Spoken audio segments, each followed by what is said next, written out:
right, we're here today with Britt Jones, Backwater Firearms, Livingston, Alabama.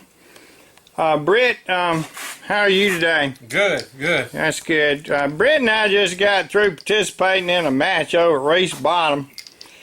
And Britt, I know a lot of people put a lot of emphasis on cleaning their rifle barrel and that type thing. How important is it to say clean your bolt? Or I never hear anybody talk about that, disassembling and maybe greasing or whatever it takes. It's important. It's just another part of your cleaning process. There's a couple areas you should service, especially when you're target shooting, because we are shooting so much. The one area when you're shooting that you want to keep lubricated is the backside of your lugs. They make different types of bolt grease you can put on there, so you know, I've used a bunch of different types, so you'd want to keep just a dab on your lugs. Also, your primary extraction cam on the bolt handle, it's a good idea to keep some grease in this area as well, because that's actually what breaks the case out of the chamber when you lift the bolt. So that's two areas that needs some lubrication, you know, something like a grease. Right. So this back portion that we're looking at here actually cams off of the action on the rifle, correct? That's right. You have the cam, your primary extraction cam on the receiver, and as you lift the bolt, these two cams made up, and it pulls the case back out of the chamber and breaks it loose.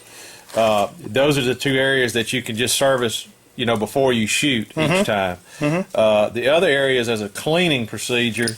Well, I notice you have a tool there. I'm sure several companies make it, but it takes a pretty special tool to take this bolt apart, doesn't it? Well, these tools to remove the bolt make it a lot easier. It is possible to do it without the tools. You can actually, you know, without a tool, you can put the cocking piece, which is this piece right here, against a wood bench. Right. And you can pull the cocking piece back, and there's a groove in the side of it. Right. And you can drop a penny in it. Well, Britt, you're a gunsmith by trade. I mean, someone like myself wouldn't know that. Probably could hurt my finger by doing it, couldn't it? Yeah, these tools are cheap. It's much easier. It's much easier. And I know you've got one. I know I've seen you use it that was a little different design. It's got a long name or something. Well, they make several. Well, this one's threaded. They make one. It's just a lever that comes I think over. this particular one's a Sinclair unit. Yeah. So there's a bunch of different versions of these. Okay. Now, what are we trying to do here? In order to get this bolt, this cocking piece is threaded into the back of the bolt. This is your firing pin spring now has got the cocking piece loaded into this detent position right here on the back of the bolt. It's hard to see. Okay.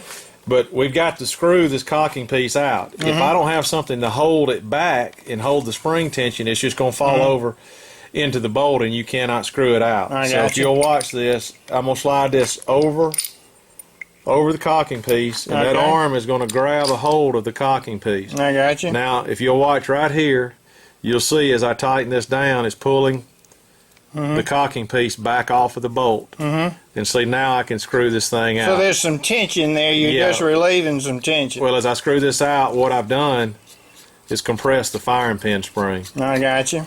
I got you. And that allows the cocking piece to go back. So if I let this go, you can watch it. You can watch your cocking piece, see where the location is now.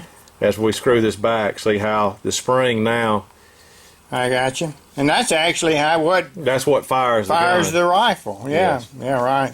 Wow. But your main service here is just to clean these threads. Clean them and lubricate them with some type of grease. You can use some of the same bolt grease. You know, there's several different types of grease, but it needs to be a little bit heavier viscosity than just oil.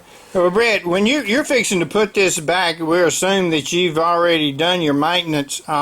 Isn't there a little groove or something that you're going to line up here when you go back?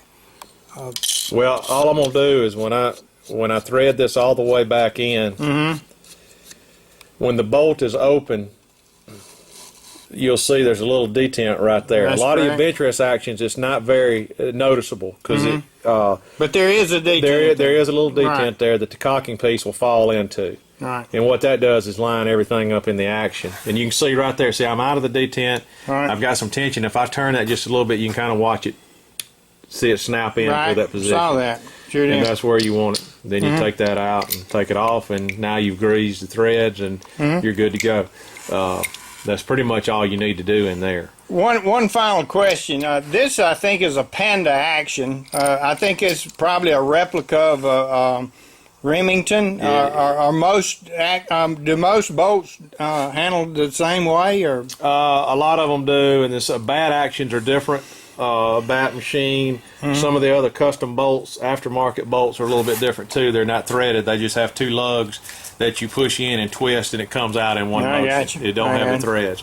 But there's still an area in there that needs to be greased too, because this is holding the load of the firing pin spring as you rotate the bolt. All right. So you can service those as well. Well, Brett, that's pretty educational. I appreciate that, and we'll might put this on the internet someday. All right.